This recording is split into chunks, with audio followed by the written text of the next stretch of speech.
In love na ako, in love na sa'yo. Oy, ay ma, pakanta-kanta na lang ha. In love ka no?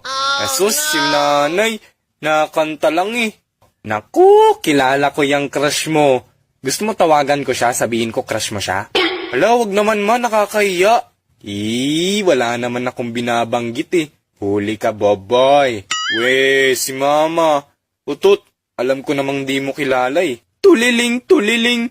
Hello, Iha, in love sa'yo yung anak ko. Potek! Paano kung... Jello.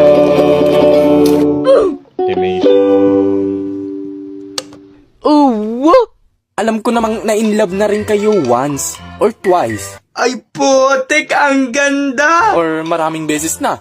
Yung iba in love sa katrabaho, yung iba sa kapitbahay, yung iba naman sa teacher. Naku! Always perfect talaga. Tas yung iba sa tropa. Pre, bakit pre? Gusto kita. Hala, huy, gusto kitang kotongan. Ano kala mo sa akin, bading? Kala ko eh. I love you. Abay, taranta. Siyempre, hindi pwedeng hindi ka mai-inlove sa kaklase mo. Pre. Uy, bakit pre? Ba't parang titig na titig ka naman dun sa bago nating kaklase? Kay Kelchan ba? Flashback.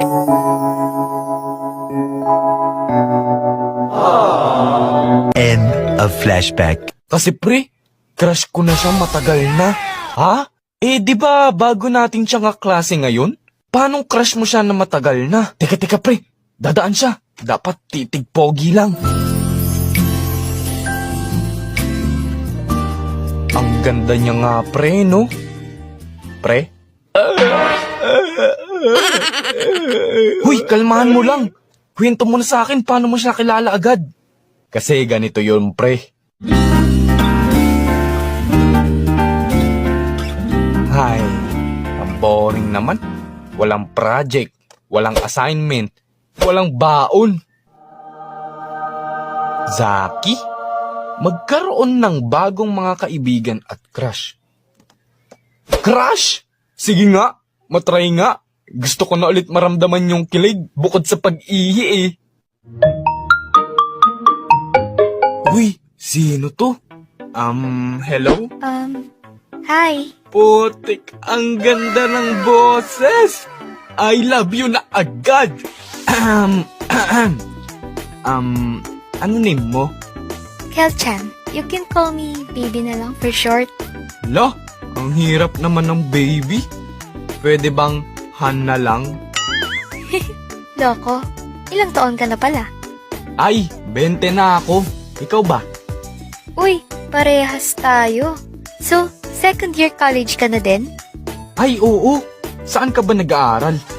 Actually, lilipat ako dito sa Jello Academy School ba yun? Oh, edi posibleng maging kaklase pala kita sa next pasukan. Sana nga eh. Oh my goodness! Hulog ka ng langit. Tapos ayun, lagi na kaming magkausap sa Zaki app. Tsaka may feature din sila na room party na pwede kang makipag-usap sa madaming tao at pati na din kumanta sa stage. Mukhang masaya nga yan ah. Maka-download nga ng Zaki app. I need inspiration in my life. Oo pre, mag-download ka na. Pwede ka pang makipagkaibigan dyan tapos mag-send ng mga gifts. Pwede mo ding papugiin yung avatar mo. Malay mo, dyan ka na din makahanap ng true love. Pre? Hi, so anong name mo? May kausap na pala ang loko. In fairness, ang bilis mo makahanap. Pero syempre, hinay-hinay lang sa feelings ha. Yung iba kasi sa sobrang in love minsan nakakasama na sa kanila. Or sabihin nating nakakasakit na. Ang sakit. Uy pre, ba't mukha kang taing naiyak dyan? Kasi pre, binrake niya ako. Ganun ba? Oh, shot. Wow ha, prepared ka ha. Siyempre naman. Oh, ba't kayo nag-break?